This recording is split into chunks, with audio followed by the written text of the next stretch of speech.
Amaliyah pasca ibadah Ramadan ini bagi kita umat Islam di Indonesia begitu beragam. Biasanya diisi dengan silaturahim, biasanya diramaikan dengan agenda dan jadwal kita baik di kantor ataupun di lembaga-lembaga masyarakat sipil, TNI, Polri, apakah itu forum resmi negara maupun swasta, kita mengadakan forum halal bihalal. Kalau kita lihat di negara lain, tradisi ini tidak ada. Ini hanya terjadi di Indonesia dan ini menunjukkan bahwa nilai-nilai Islam itu betul-betul telah mengurat akar, menjadi bagian tidak terpisahkan dari tradisi kehidupan kita. Maka halal bihalal adalah sebuah tradisi, momentum bagi kita untuk bersilaturahim, saling memaafkan, menyambung kembali yang putus, di mana memutus tali silaturahim itu berbahaya bagi kita, di mana kita merekatkan kembali yang sudah retak dalam hubungan antar kita sesama manusia sebagai hamba Allah Subhanahu wa taala. Di bulan Syawal ini bukan hanya kita bersilaturahim, tetapi juga kita harus meneguhkan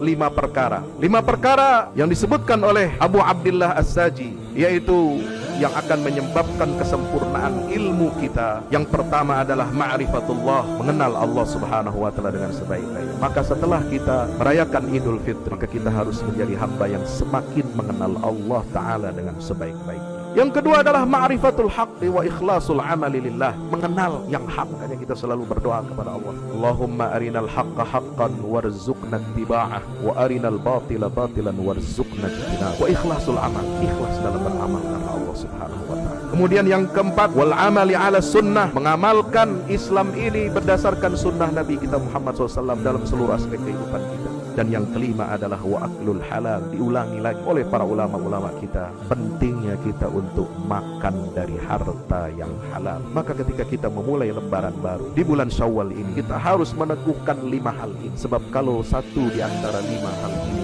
hilang saat kita ingin mengerjakan pekerjaan yang baik, maka itu tidak terangkat dan tidak diterima oleh Allah Subhanahu wa taala. Satu hal yang perlu kita jadikan perhatian bersama ketika kita bersilaturahim Idul Fitri ini adalah jangan sampai kita menyakiti saudara kita. Baru kita keluar dari bulan Ramadan, membersihkan, mensucikan hati kita, menjaga lisan kita, menjaga pandangan kita. Baru 1 hari selesai, ketika kita bersilaturahim, kita bercanda keterlaluan dengan teman-teman kita, dengan sanak kerabat kita, dengan keponakan kita, dengan sepupu kita, dengan ipar kita, bercanda kita keterlaluan sampai kadang-kadang mengeluarkan kata-kata yang tidak kita sadari itu telah menyakiti hati mereka. Contoh, kalau ada kumpul keluarga Idul Fitri, selalu ada pertanyaan buat yang jomblo, kapan kamu kawin? Yang sudah menikah belum punya anak, kapan punya anak? Semua ditanya. Tidak semua orang bisa menerima pertanyaan itu. Alih-alih kita ingin menanamkan, memberikan kesenangan dan kebahagiaan kepada saudara-saudara kita, tapi kita malah justru kita menorehkan dan membuka luka kecil yang menganga, dan itu akan terbawa 1 tahun ke depan berikut. Apakah kita lalu harus meminta maaf di tahun berikutnya? Belum tentu kita masih hidup. Mari kita ingat sabda Nabi kita Muhammad sallallahu alaihi wasallam yang diriwayatkan oleh Sayyidina Abu Hurairah radhiyallahu anhu, atadruna mal muflis? Tahukah kalian siapa orang yang merugi, bangkrut itu? Sungguhnya orang yang bangkrut dari umatku adalah orang yang di hari kiamat dia membawa pahala ibadah salatnya, pahala puasanya, pahala zakatnya, tapi di sisi lain dia juga datang menghadap Allah Subhanahu wa taala dengan membawa dosa, telah mencaci si fulan, menuduh si fulan, makan harta si fulan dengan cara yang batil, menumpahkan darah si fulan, wa daraba hadza, dan memukul si fulan. Maka semua kebaikan-kebaikannya, pahala-pahala yang dia telah miliki, dia telah himpun, diberikan kepada orang yang disakitinya itu. Jika kebaikan-kebaikan, pahala-pahala yang ada pada dirinya sudah habis, maka apa kata Nabi SAW?